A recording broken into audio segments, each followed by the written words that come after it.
to Tech Fest and Back to School Bash here at Max Hayes. It'll be going on until 2 p.m., so things are starting to wind down. But if you can, stop by quickly, come to the gym so that you can come to all the different zones to learn about all the different resources that CMSD has to offer for families and for students. Now joining me now is Desiree Powell. She is the Executive Director of Athletics to talk about all the exciting things that are happening in the athletics department. Welcome. Thank you. So school is starting obviously on Monday, but fall sports has already begun, so pretty exciting. It has already begun. We've had some football games already take place, and looking forward to the rest of the schedule of volleyball and cross country and golf and tennis and everything else. So we're well underway, and we're still looking for more individuals and kids out there that may be interested in still joining their team, because they still have some time, but they need to quickly do that next week and talk to their parent or their principal and their AD. So that's good to know. So if someone's on the fence or like, oh, I thought I missed the deadline,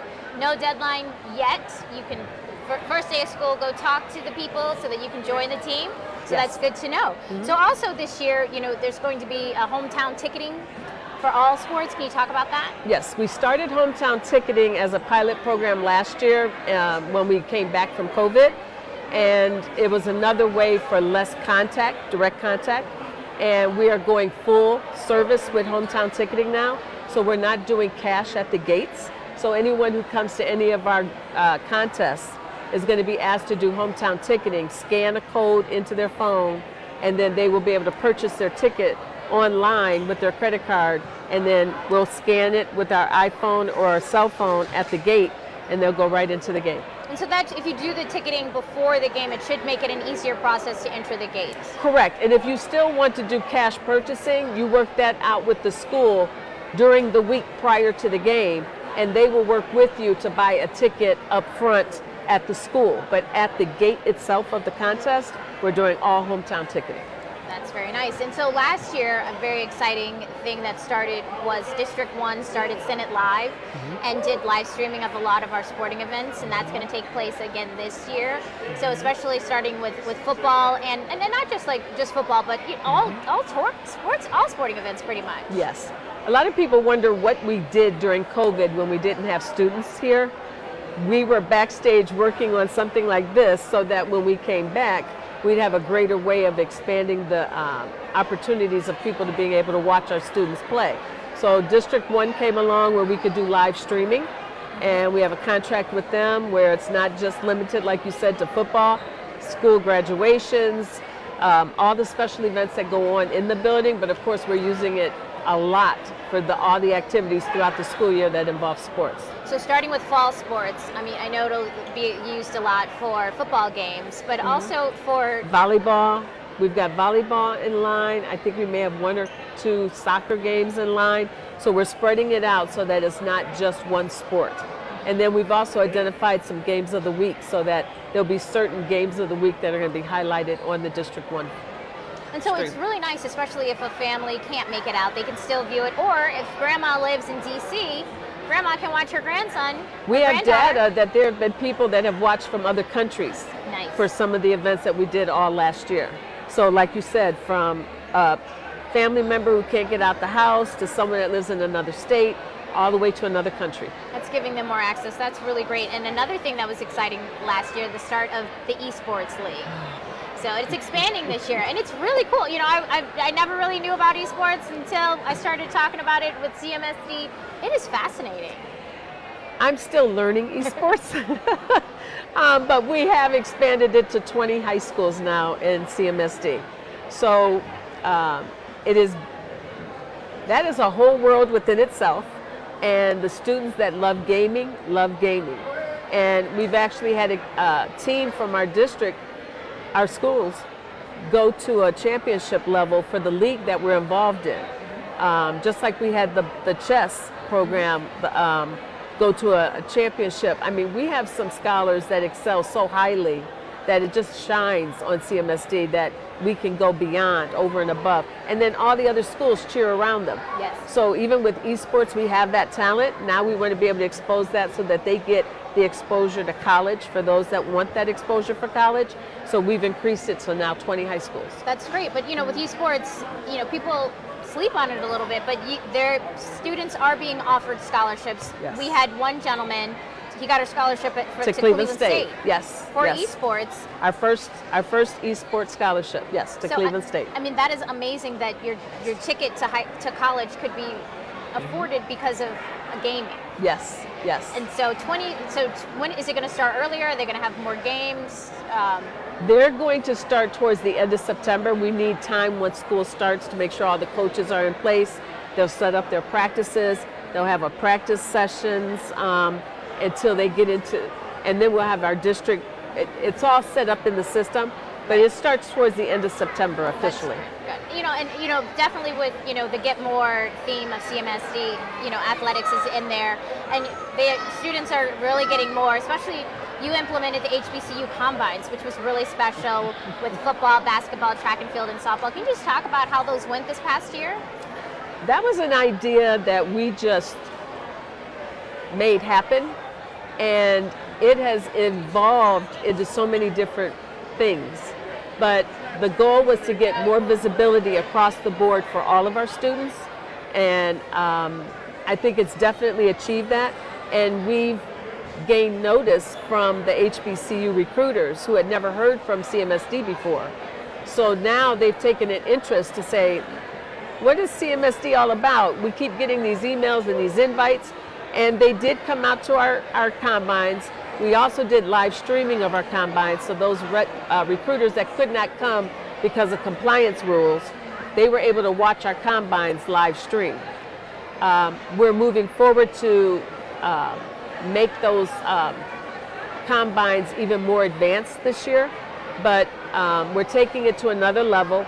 All our partners, the Browns, the Cavs, and the Guardians, as well as Tri-C Metro, are all in. They said we are definitely in for another year, so we're working to make that even better this year. So we're very excited. Yeah, but the one thing that I noticed about the combines is that student athletes could see what they needed to do to become a student athlete in college, whether it was sports, because you had Denzel Ward's mom talk about his journey, and other athletes talk about their journey, so that they could realize, I need to get good grades, and it's not all about sports. I have to be a well-rounded athlete, but also they saw the drills that they needed to perform correctly, and to make sure that they run, that 40-yard dash, or that they do that jump, so that when they do it for recruiters, that they can excel. So I mean, they really noticed that, like, I need to do better, or I need to do more. We added a student parent component panel for that specifically,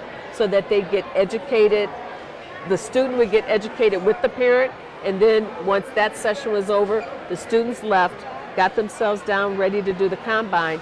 We continued with the parents on financial literacy and what to expect as a parent if your child's being recruited, the NCAA rules, branding. Even with the student athletes, we're like,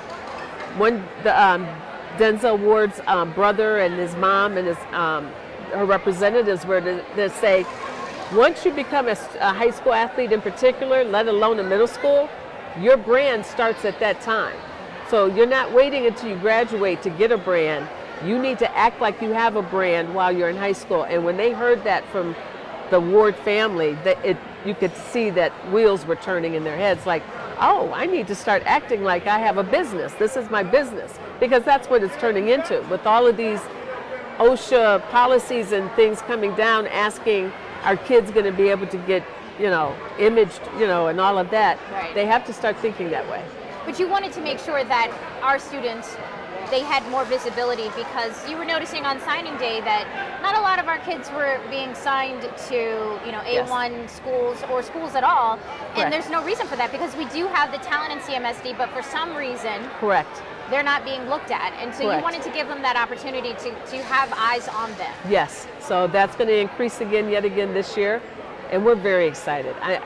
We did not know how well that was going to take off. So for it to soar like it's going, we just see even better. And since it's also paired with the Say Yes It's just another way of collaborating and bringing everything under one umbrella. Perfect. And so also now, the second year of 0 and 9 periods, and your department is also heavily involved with that, and offering some great programs like golf and other programs that kids can take advantage of before and after school. Yes.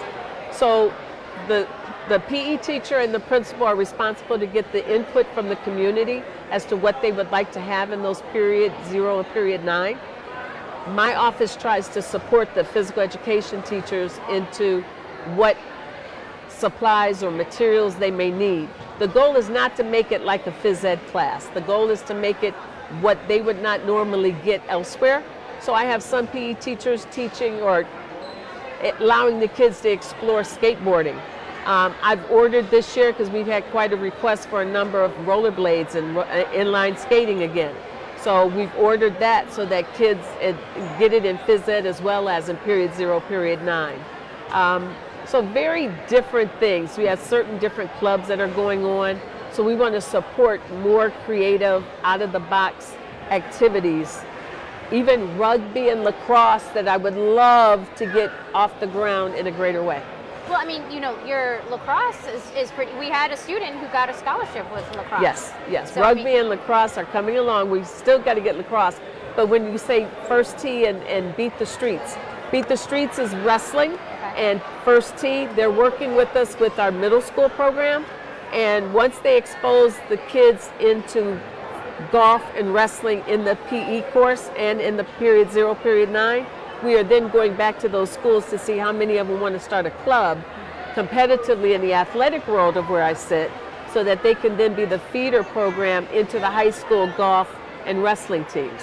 So we're starting that this year. Right, because a lot of people sleep on golf, but scholarships to golf as well. Yes. A lot of people get scholarships to golf. Definitely. So you can't sleep on that as well. And so also you guys are doing some wonderful partnerships when it comes to the Philosophy of Positive Coaching Alliance. Mm-hmm. If you think back to the NBA All-Star, you heard that Steph Curry was able to secure all of those funds, and he made sure that it was going to come to CMSD. It was about $100,000. Yes. Yeah. So one of the major stipulations of that grant was in LA, where he lives, he ensured that the recreation department in LA and the school district of LA collaborated together under one umbrella with a philosophy of Positive Coaching Alliance.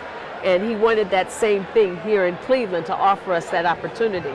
So in addition to enhancing and growing our middle school basketball program, we've already started professional development, where we have brought City of Cleveland recreation administrators, their center managers and their top central office, as well as our office and our high school athletic directors, into a meeting to learn the philosophy, so we're all under the same page, under umbrella. And now we're going to bring our coaches for every season under the same training, so that when our childs leave our school buildings and they go into the recreation centers, that philosophy is the same no matter what building they're in, because we all have the same kids. So that's a strong component of what we're doing, in addition to enhancing and starting 6th graders into our middle school program in the middle school for athletics. So instead of just 7th and 8th grade, now it'll be 6th, 7th, and 8th. Got it. And how important is that to make sure that there's consistency in coaching, whether it's a rec league or in the school, so that, because it's all supposed to benefit the child and the student athletes. Correct. And you don't want to have so many different philosophies all over the place. You want to have, as much as possible, one central philosophy, so that we're not competing against each other, we're just embracing each other, and again, collaborating. And I love the fact that the city wanted to see more collaboration with the school district in other ways. So working with the partnership there, it is a strong supportive collaboration we have right now, and we've got other programs already started where we're collaborating. So I just see us soaring from here. Wonderful. Well, it sounds like it's going to be a great school year when it comes to athletics. Yes. In every shape and form and everything. I love the fact that there are students that, if you're athletic, great, but if you want to you want to tweak your mind. Yes. That's great with chess and with Yes. esports. And so we got the chomps, or no, Yeah. that's not chomps. We have a mascot behind us. Yes. But we're gonna let him go. But thanks for chatting with me about Thank all the you. good things that are happening in athletics. Thank this you for year. letting me share it. Thank you. No problem, anytime. So that's Desiree Powell, Executive Director with Athletics. And again, things are winding down here at the 2022 Tech Fest and Back to School Bash. If you are unable to come tonight or come today, well, just make sure that you go to clevelandmetroschools.org and click on the Back to School tile so that you can find all the resources that you may need throughout the school year. Well, thanks for watching.